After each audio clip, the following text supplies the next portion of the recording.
Praise the lord. Bless food रेसिपीमध्ये आपणा सर्वांचं खूप मनापासून स्वागत. आज आपण चमचमीत मस्त अशी कोल्हापुरी पद्धतीने वरणा वांग्याची आमटी म्हणजेच वरणा वांग्याचा रस्सा कसा बनवायचा ते बघणार आहोत. आणि ते बघा, आज आपण मस्त चमचमीत अशी वरणा वांग्याची आमटी बघणार आहोत.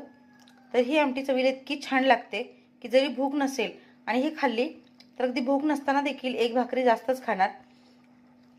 तर वरणाने वांग अशी ही जोडी आहे. नुसत्या वरणाची देखील आमटी छान होते, पण वांग वरणाची भाजी किंवा आमटी खूप छान होते. तर वरणाच्या शेंगा मस्त भरीव आहेत, सोलून घेतलेल्या आहेत. आणि एक 2 ते 3 वांगी मध्यम आकाराची अशी बारीक चिरून घेतलेली आहेत. काळं पडायला नको म्हणून थोडंसं मीठ घालायचं आणि त्या पाण्यामध्ये वरणा वांग ठेवलेलं आहे. ते बघा, इथे मस्त असा दाटसर रस्सा बनवणार आहे. त्यासाठी ते ओलं खोबरं घेतलेलं आहे अर्धी वाटी, अगदी अर्धा इंच आलं घेतलेलं आहे, 10 ते 12 लसणाच्या पाकळ्या घेतलेल्या आहेत आणि हिरवी कोथिंबीर घेतलेली आहे. तर याचं असं थोडंसं पाणी घालून एक वाटण करून घेणार आहे. एक मध्यम आकाराचा कांदा बारीक चिरून घेतलेला आहे आणि एक छोटा टोमॅटो बारीक चिरून घेतलेला आहे.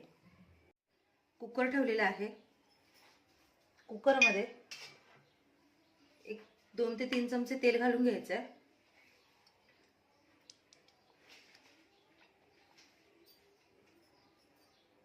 तर वरणा वांग्याची आमटी किती प्रमाणात बनवायची आहे त्यावर तेलाचं प्रमाण अवलंबून आहे. तर आवडीनुसार आणि अंदाजे तेल घ्यायचं आहे. तेल चांगलं गरम होऊ द्यायचं आहे. तेल चांगलं तापलेलं आहे. तेल गरम झाल्यानंतर जो कांदा आपण बारीक चिरून घेतला तो घालायचा.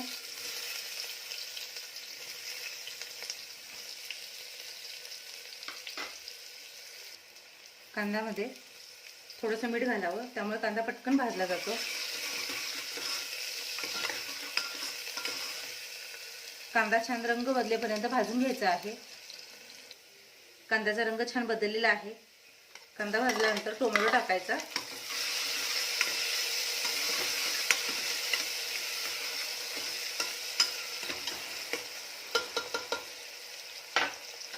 टोमॅटो छान विरघळून घ्यायचा. टोमॅटो चांगला भाजेल. टोमॅटो देखील छान परतलेला आहे आणि विरघळलेला आहे. आता यामध्ये अगदी चिमटभर हळद टाकायची आहे आणि कोल्हापुरी कांदा लसूण चटणी. तर एक 3 चमचे, हा छोटा चमचा आहे म्हणून मी एक 3 चमचे कोल्हापुरी कांदा लसूण चटणी टाकले. यामुळे रंगही सुंदर येतो आणि चवीला भारी लागते. तर कोल्हापुरी मसाला वापरून एकदा वरणा वांग्याची आमटी करून बघा. गॅरंटी आहे न आवडणारे देखील अगदी आवडीने खाणार. तर चटणी तेलावर चांगली परतलेली आहे. आता यामध्ये जे आपण वाटण तयार करून घेतले ते घालायचं. तर खोबरं भाजलं नव्हतं, कच्चंच खोबरं वाटून घेतलेलं आहे.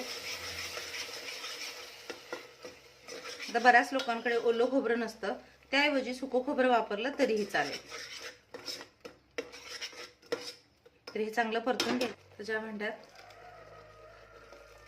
वाटण तयार करून घेतले, त्याच्यामध्ये थोडं पाणी घालून ते यामध्ये घालते. खोबरं आपण कच्चं घेतलंय त्यामुळे याला छान तेल सुटेपर्यंत भाजून घ्यायचं आहे.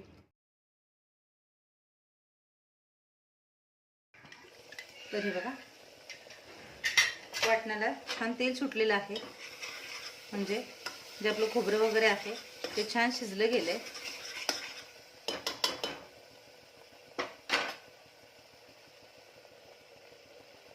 यामध्ये वरणा वांग टाकायचं.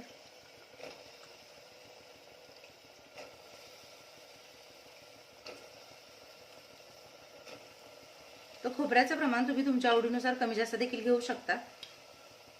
खूप दाटसर नको असेल, पातळसर आमटी हवी असेल किंवा पातळसर रस्सा बनवायचा असेल, खोबरं कमी प्रमाणात घेतलं तरीही चालेल. इथेही मी फक्त अर्ध वाटी खोबरं घेतलेलं आहे. तर वरणाचे दाणे बघू शकता तुम्ही, मस्त भरीव दिसत आहेत.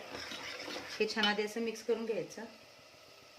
कांदा भाजताना मीठ घातलं होतं, त्यामुळे मीठ चवीनुसार आणि अंदाजे गरजेनुसारच घालायचं आहे.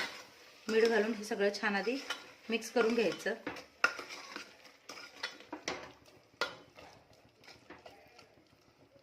तर याची थोडंसं पाणी घालून रस्सा भाजी देखील छान होते, पण इथे मी पातळ रस्सा बनवते म्हणजे भातासोबत वगैरे खाण्यासाठी. 4 ते 5 वाटी पाणी घातलेलं आहे.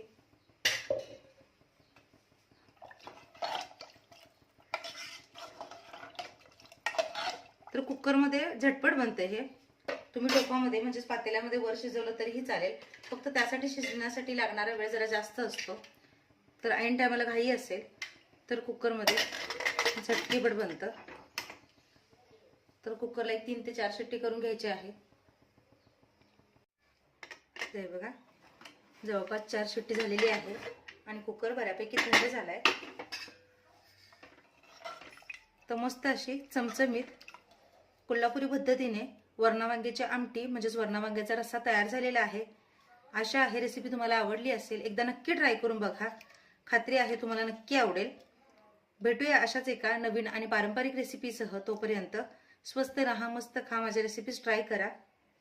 चॅनलवर अजूनही नवीन असाल तर सबस्क्राईब करा, लाईक करा, शेअर करा. सगळ्यात महत्त्वाचं म्हणजे जी काही बेल आयकॉन दिसते म्हणजेच घंटी दाबायला अजिबात विसरू नका. आजची रेसिपी बघितली त्याबद्दल खूप मनापासून धन्यवाद.